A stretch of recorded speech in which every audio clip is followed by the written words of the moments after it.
현대중공업의 대우조선 인수를 두고 특혜 논란도 일고 있습니다. 노조는 정부가 현대중공업과 대주주인 정몽준 전 회장에게 헐값에 매각했다고 반발하고 있는데요. 반면 국내 조선산업의 경쟁력 차원에서 반드시 필요했다는 반론도 있습니다. 과연 이 문제 어떻게 봐야 될지 얘기 나눠보겠습니다. 자, 윤 기자. 네. 정부는 현대중공업의 대우조선해양 인수가 국내 조선업의 부활을 위한 것이다. 이렇게 지금 강조를 했습니다. 네, 우리나라 같은 경우는 이 세계 1위를 자랑하던 조선업계였습니다. 네. 2010년대 들어서 악화된 업황에 하지만 큰 타격을 받게 됐는데요. 특히 대우조선에는 지난 20년 동안 10조 원에 달하는 공적 자금이 투입이 됐지만 경영 정상화가 원활하지 못했고 또 언제까지 산업은행이 들고 있어야 하냐 이런 지적이 잇따랐습니다. 네. 지난 3월 산업은행이 현대중공업과 매각 본계약을 맺을 당시에도 이동걸 산업은행 회장이 이런 이유에서 대우조선 해양을 매각해야 한다고 설명을 했습니다. 직접 들어보시겠습니다. 지금의 적기를 놓치면 우리 조선업도 과거 일본 조선업이 겪은 쇠락의 길을 걸을 수밖에 없다는 절박함이 있었습니다. 자, 대우조선해양이 워크아웃을 졸업하고 나서도 주인도 없이 그 산업은행 계열사로 있으면서 그 방만 경영이라든가 그래서 부작용이 많았습니다. 네, 그렇습니다. 책임감 없는 경영진으로 인해서 회사가 무너질 뻔하기도 했습니다. 네. 그러니까 2016년 감사원 조사에서 최소 1조 5천억 원의 손실을 감춘 분식회계가 드러났었습니다. 네. 이런 예상하지 못한 대규모 손실에 대우조선은 파산 위기를 맞았고 결국 정부가 3조 원 가까운 공적 자금을 추가 투입했습니다. 네. 또 분식회계 사실을 알면서도 청와대가 공적 자금 투입을 결정하고 사장이 연임 로비를 시도하는 등 정치권과 유착도 심했습니다. 예. 거기다가 공적 자금을 받으면서 직원들에게 1,000억 원이 넘는 성과금을 지급했고 직원이 200억 원을 횡령하는 등 내부 기강도 엉망이었습니다.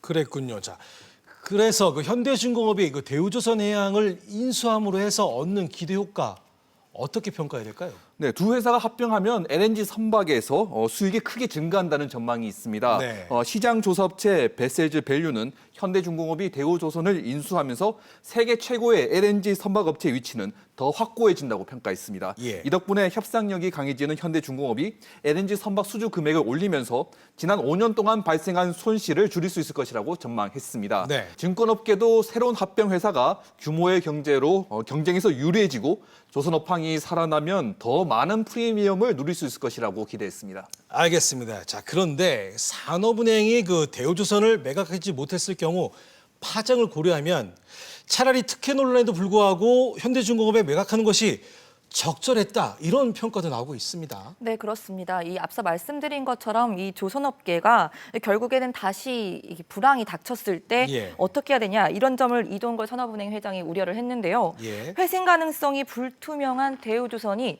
또다시 위기를 맞게 됐을 때 더 이상 공적 자금을 투입하지 못하게 될 수도 있다 이렇게 말을 한 겁니다. 예. 과거 지난 2017년 대우조선 지원 여부를 결정할 당시에도 금융위원회가 대우조선이 도산을 하면 국가적으로 볼 수 있는 피해가 자그마치 59조 원이라고 밝히기도 했습니다. 네. 결국에 이 중소조선 기자재 업체들의 연쇄 도산과 또 대량 실업 사태가 발생하면서 이렇게 악화가 될 것이라는 우려입니다.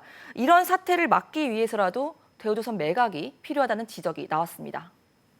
대우조선해양이라는 회사가 10여 년간 산업은행의 자회사로서 공기업 형태를 쓰면서 얼마나 방만한 경영을 하고 국민의 혈세가 10조 이상 들어갔는데 그 효율성을 제고하기 위해서라도 오너가 경영을 하는 그런 체제를 만들어줘야 되겠다. 그래서 할 수 없이 정부가 이런 조치를 취했다고 봅니다.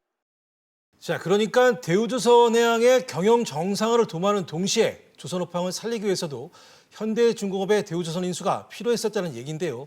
자, 김 기자. 네. 그런데 노조는 특혜라고 반발하고 있습니다. 네. 왜 특혜라는 겁니까? 네, 첫 번째 이유는 헐값 매각 논란입니다. 산업은행이 중간 지주사 한국조선해양에 넘기는 대우조선 보유 지분 56%의 시가총액이 지금 1조 8천억 원 정도입니다. 네. 여기에 경영권 프리미엄을 더하면 2조 원은 넘게 됩니다.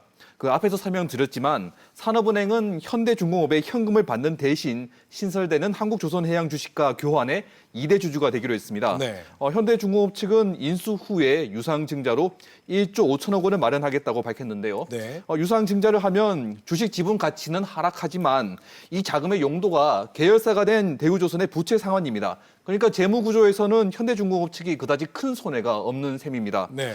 현대중공업, 더 정확하게 말씀드리자면 현대중공업 지주의 대주주인 정몽준 전 회장이 단돈 1원도 쓰지 않고 대우조선을 가져가는 셈입니다.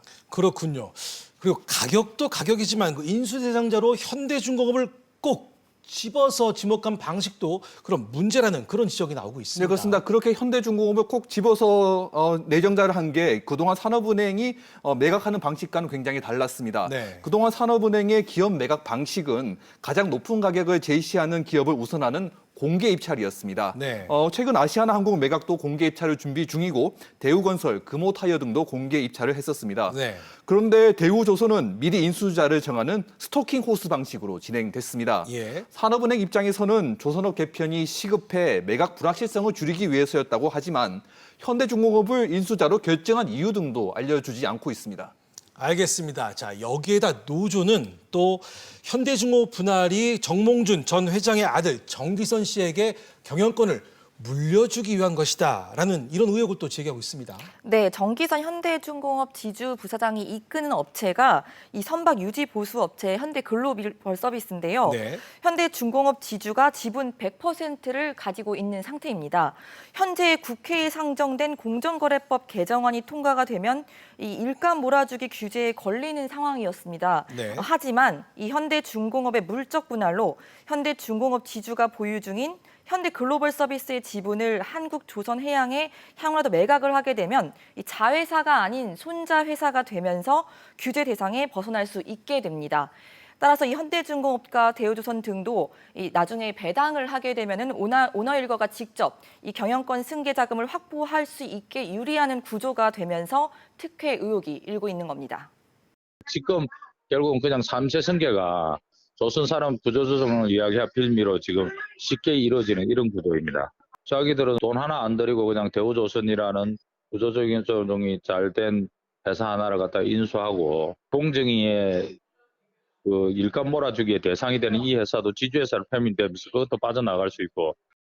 알겠습니다. 정부는 현대중공업의 몸집을 부풀리는 것이 그 조선업 경쟁력 강화라는 명분을 내세우고 있지만 오히려 별 도움이 안 된다라는 이런 시각도 있습니다. 네, 조선업을 몸집을 불려서 경쟁력을 강화하는 효과가 단기간에 그칠 것이라는 지적도 있습니다. 네.